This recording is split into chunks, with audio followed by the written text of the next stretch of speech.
Fubo posted its Q3 results and integration plans with Disney. Netflix introduced a new ad metric called monthly active viewers, and Gracenote's data reveals streaming's value. Listen on.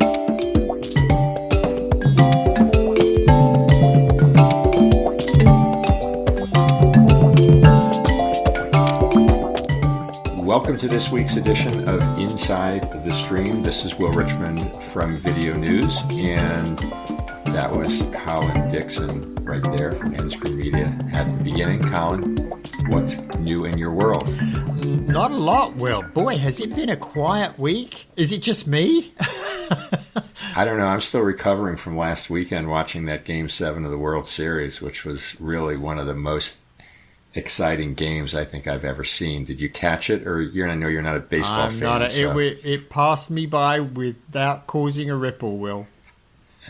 Well, you really missed something with that. But back to your soccer, I suppose, right? Yeah, I was. And boy, I was watching Champions Leagues yesterday, and Liverpool, Real Madrid was a firecracker too. So we both had good sports moments this week. But we're going to do We're going to do a little bit of round robin this morning. Nothing earth shattering this week, but sure some interesting developments. I think that's fair to say, right?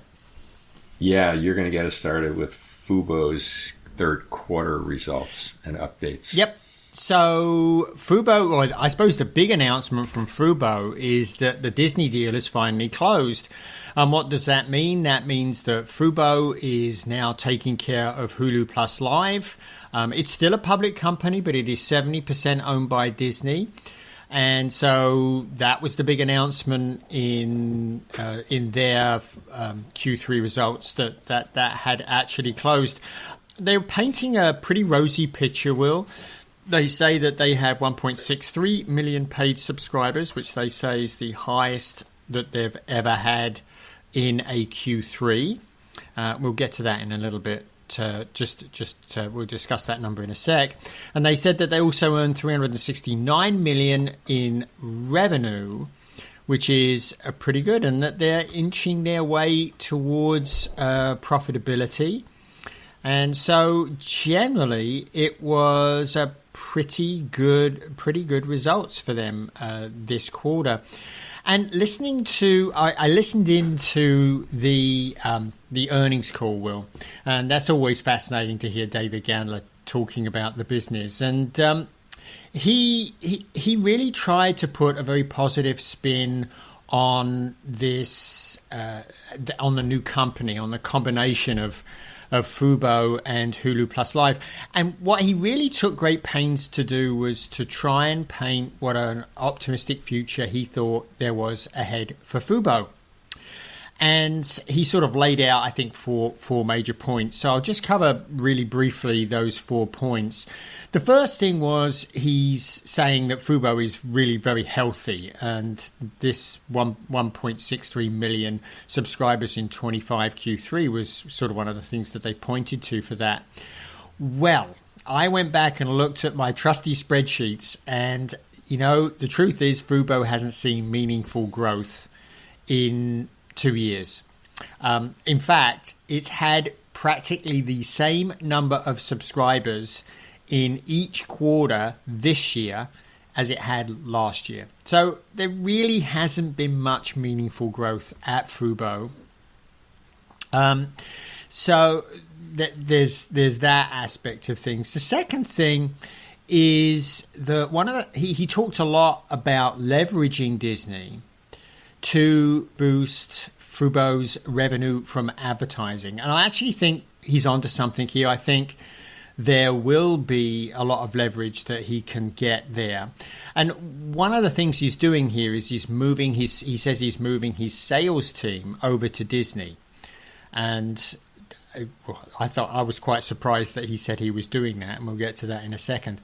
But there is a big advantage to doing that, Will, and that is he's going to have Fubo's inventory. And remember, they're just operating exactly like a pay TV operator, so they get, as part of the deal with the license for the TV channel, they get a small proportion of the ads. I think you probably remember better than I do. Isn't it about 20% of the ad inventory or 15%, something like that? Maybe a little less. Yeah, something like that. So that ad inventory now will get lumped into Disney's overall sale, which covers all of its channels in pay television and, of course, all of its owned and operated affiliates and national ad sales. So he's going to get local ad sale lift. He's going to get national ad sale lift out of this. So this should improve fill rates in Fubo, and it should improve CPMs. But this is one of this thing with the new company and it being 70% owned by Disney. I don't know about you, but I've worked in companies where I've had teams that work for me, and I've been persuaded by the, quote, big management of the company that the better site for one of my teams is in another team. And I've passed those teams over. And initially they do the stuff that they were supposed to be doing for you. But inevitably what happens is they get pointed at something else.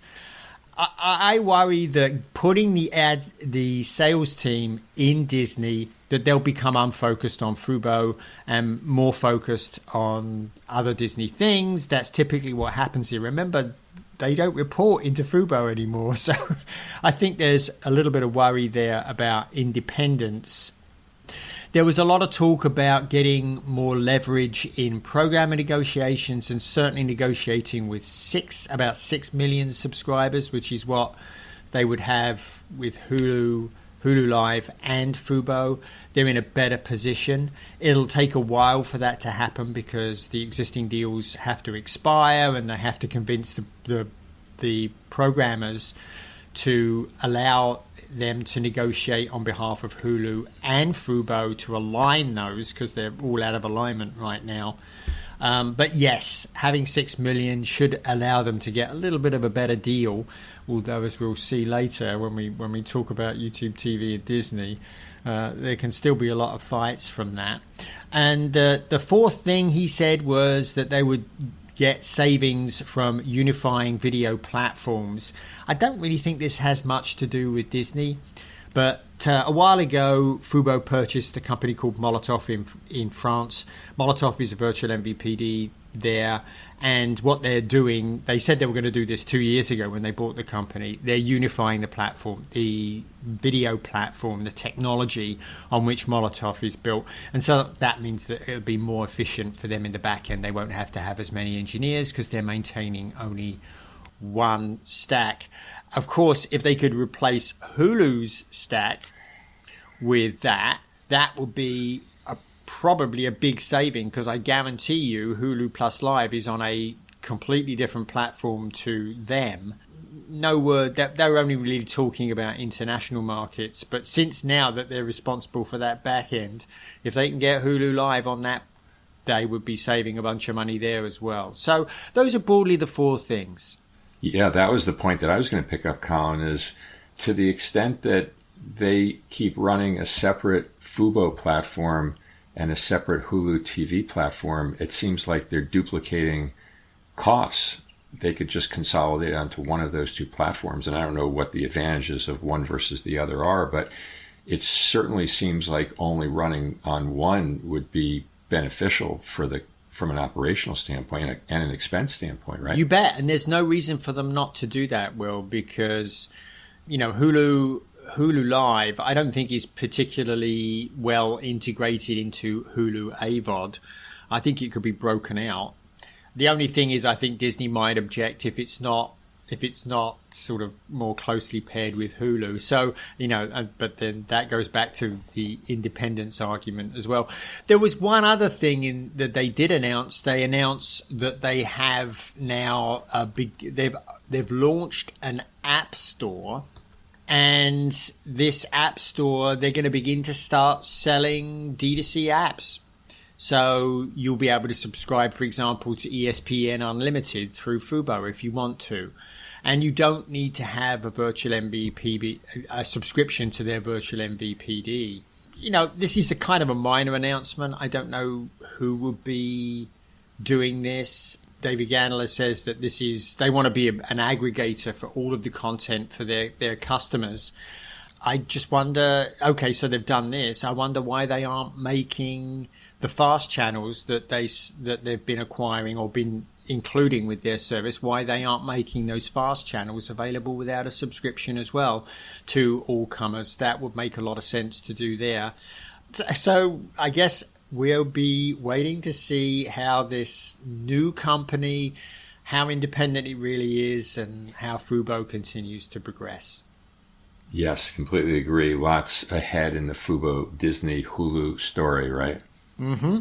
Okay, and let's move on to our next item, Colin, which, as you mentioned at the top, is that Netflix has announced a new metric for, its ad-supported viewership, and it's calling it monthly active viewers. And according to the Netflix press release, their definition of what an MAV or monthly active viewer is a Netflix member who has watched at least 1 minute of ads on Netflix per month, and then they're taking that number and multiplying it by their estimate of an average number of people within a household. So that is, often cited as about two to 2.5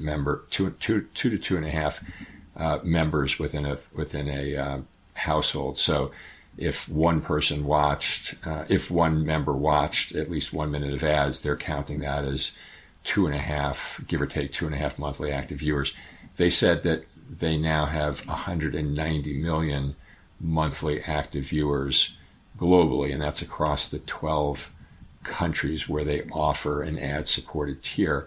So a new metric from Netflix, important, I think, in the market because ad-supported tiers have driven the majority of growth for streaming services who offer ad-supported tiers over the past several years. So Netflix has been one of those services that has introduced ad-supported tiers in that time period. Clearly, it's having a big impact on the overall service, and it sounds like Netflix is getting ever more serious about touting its ad chops, right? Yeah. And if, taking their 190 million number, Will, and dividing it by 2.5, that's about 70 million subscriptions to an ad tier. But it could be a bit higher than that. So because, the interesting thing here is they say they think they know how many viewers there are in a particular household.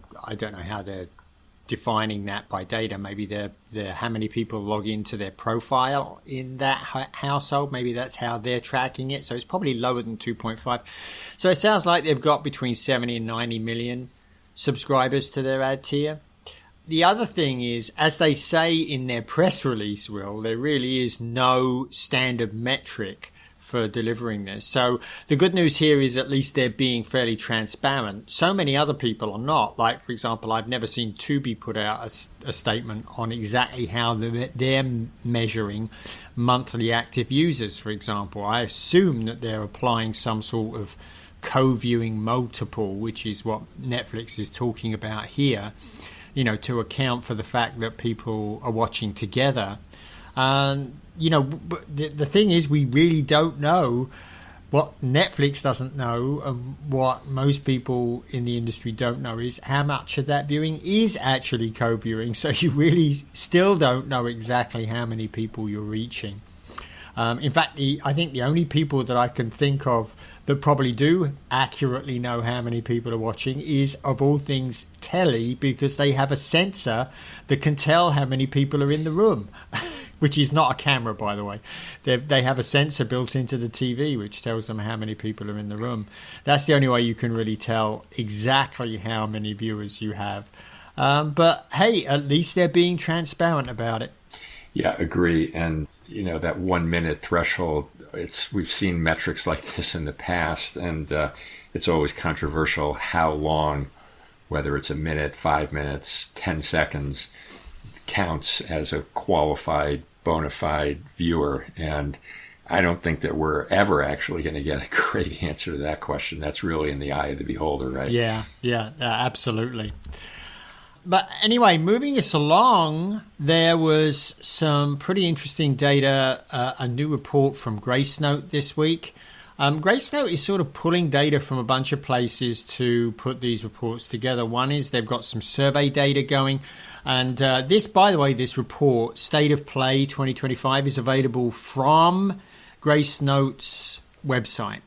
And so we'll provide a link to that in our posting. So if you want to go grab that, and I highly recommend you do because it's an interesting set of data. You know, they're talking about several things here, which I think is really interesting. One is they talk about fasts, and they talk about the increase in the number of titles available in fasts. And they basically say free ad-supported streaming television channels have increased their programming by about 11%. And there has been a 21% increase in fast channels in 2025. So that really is a big increase in the amount of content. One of the new entries here is sports in fasts. And what they say is that there are now 227 fast channels that are devoted to sports and 187 devoted to news. Entertainment is still the vast majority, 345. I think they're talking about the US market here, by the way. And so that shows, I think, a really strong growth in the catalog size of these fast services, and just really adds, I think, a lot of credence to the fact that people are beginning to use these even in prime time. I think I've seen data from TiVo showing that about a third of viewing now is in prime time for these free ad-supported streaming services. And one other note on their data, they also show strong growth in the amount of content available in SVOD services over the last year. So, you know, the amount of content that we have, there's just a lot more content available to people, even though we're supposedly past peak TV. That is the number of originals that are being produced by SVOD services. And one other note, and I dive into this in a lot more detail in my In-Screen Noise podcast. So if people want a lot more detail here, they should just find that podcast. It's available in all your favorite podcast apps, In-Screen Noise. They can get more detail there. What all of this content means is that we're facing streaming overload. They say in the US, they asked if you agree with the statement that you have too many services make it difficult to find content. And in the US, 51% of people agreed with that statement, strongly or somewhat agreed with that statement. And this survey was actually in 6 countries. So, you know, this sort of really reinforces the fact that people are really struggling, I think, with the amount of content, and this increase in content is just really exacerbating the problem. And it's showing up not just in people's frustration. Listen to this, Will. They say that on average in the US, people are spending 12 minutes browsing before they watch something. And across all 6 countries, it's 14 minutes. That's a long time. Get this, in France, 26 minutes. I don't know what's going on in France, but that's like an episode. I wouldn't be browsing that long. And there's some offshoots there. You know, when you're browsing that long, you get bored, you go off and do something else. And there's a lot of evidence in that data to sort of show that people are going, I'm fed up, I'm going to go and do something else. And that should be a warning to providers. All of that said, Will, they did ask a sort of general question about how much people love their streaming experience. And 73% said they strongly or somewhat agree with the statement that they love their experience with their streaming services. So even though they're feeling overwhelmed, I think people really appreciate the amount of content that they have at their disposal and the content that they're finding in those services. They're finding to be very entertaining. really interesting sort of mixed view of what's going on there. Yeah. But, very interesting data. Yeah, kind of a dichotomy, right? People feel somewhat overwhelmed by the amount of choices and content that's out there, and that of course is only growing every day with more fast services and more content coming to market. But at the same time, as you said, they like their services and they like their content. I'm amazed, Colin, by the way, 13 minutes to find something that you want. That's crazy. Like, never mind with the 26 minutes in France, which is truly unbelievable from my standpoint. But that's a fair amount of time to be scrolling around trying to find what you want to watch. I would have thought that people are a little more directed in their viewing behavior than that. Would you? Well, I have personal experience of this. My spouse, I think, spends way too long scrolling for something to find. That's something to watch. And I very often have in my lap another device, which I turn to when she does this. And both of us sometimes just get frustrated. And guess where we end up when we can't figure out what to watch? Where do we end up? Netflix. No. YouTube. We Okay. almost always end up on YouTube. Yeah. And I wonder if this paralysis of choice is benefiting YouTube. People are just going, I know there's stuff on YouTube. I'll just go watch YouTube. Right, but when you say they know there's stuff on YouTube, they are then browsing around YouTube, or they have a queue, kind of a watch later queue, or certain channels they're subscribing to that they then migrate into? Yeah, I mean, what they know is the YouTube algorithm will percolate up some video that's going to be interesting to them, and there is always new content on YouTube. So I wonder if that's really helping. Yes. That's a very interesting point. I mean, we certainly know from the Nielsen, the Gauge data, that YouTube viewing time on TVs continues to increase, although it moderated a little bit last month. But the highest percentage of viewing now happening on YouTube. So that would be aligned with the point that you just made. It certainly would. But anyway, we want to just make a quick note about this messy fight between YouTube TV and Disney. Right. Speaking of YouTube, its corporate sibling YouTube TV is now in a fight with Disney that's lasted a week, where they can't come to terms. And as a result, the Disney channels, including ESPN, have been blacked out on the YouTube TV service. And you and I were talking before we started recording, and we'll continue that mini debate right now as to how much pain this is causing YouTube TV. And I was asserting that I don't think it's that painful for them. I think you may have been taking somewhat the opposite point of view, but I don't want to put words in your mouth.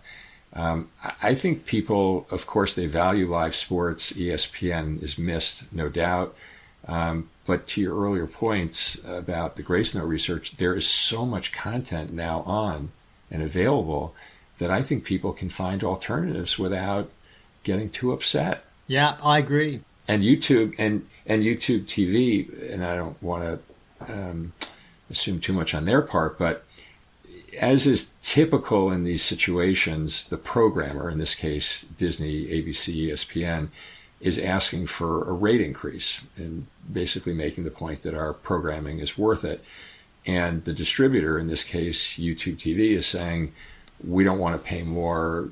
We're under price pressure from our subscribers. We don't want to increase our rates, etc. And almost always these conflicts are resolved. A week is a little bit longer than most, but not way out of the ordinary. So it really comes down to which party is feeling the most pain. I would think that Disney, ABC, ESPN is feeling more pain than is YouTube TV right now. Just my 2 cents. Do you agree with that, or do you disagree? Yeah, I think I do, Will. YouTube TV is now the fourth largest. Well, it could be the third largest. We're not sure. Well, MVPD, virtual MVPD and MVPDs together, it's the fourth largest for sure, and maybe the third largest behind only Charter and Comcast. And that gives it a lot of sway, and it is the only one that's really showing any substantial growth, although this dispute could be causing a little bit of a downswing in subscribers. I don't know about you, but a lot of people have been asking me, because they know I'm in the business, what should I do if I want to still watch ABC and ESPN? I've been pointing them at Sling TV in our area. Sling Blue has the ABC affiliate and ESPN, and that's probably the cheapest option there to get those two. But one of the things that's really made me smile this week is how petty this fight has got. So get this, Google started escalating because they unexpectedly withdrew from Movies Anywhere. Remember Movies Anywhere? It still exists. It's that digital locker for movies that you have purchased. They can reside there inside of Movies Anywhere. It's owned by Disney, although it is run fairly independently from Disney. They unexpectedly withdrew from Movies Anywhere. So now if you buy a movie in the Play Store or on YouTube, because you can buy it inside of YouTube, it's not going to appear in your Movies Anywhere locker. So a few days later, Disney retaliated by pulling all of its movies from YouTube and the Play Store.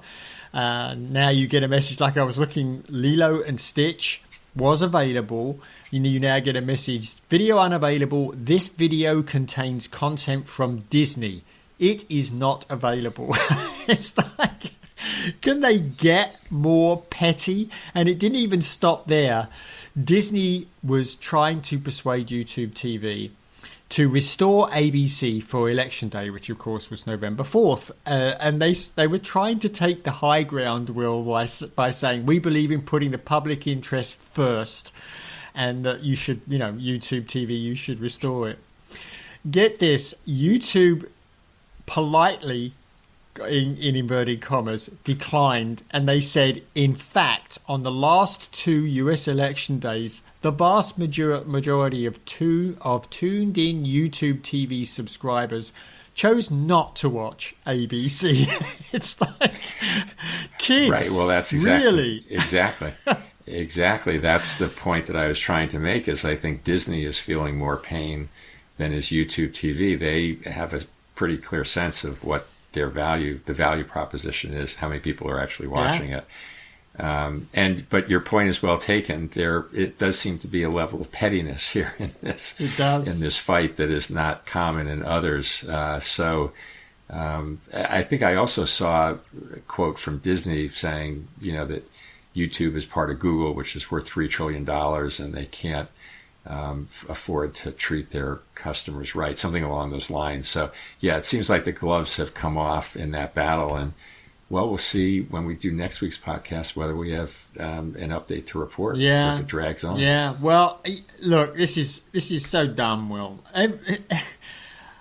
We know where this is going to end up. We know that they're going to settle. We know Disney will probably take a little bit less of an increase than they're saying. They'll probably give YouTube TV subscribers the right to access ESPN like they have. I think they've given this right already to Charter and to Fubo and to a couple of other operators. They'll give them that as well, and they'll probably be able to access Disney Plus as well. We know where this is going to end up. So Disney just needs to make that deal and move on. But anyway, I think that's just about it for this week, right? That is it for this week, Colin. Good debating these issues with you as always. And listeners, hope you got some good value out of this discussion. And we will see you all again next week.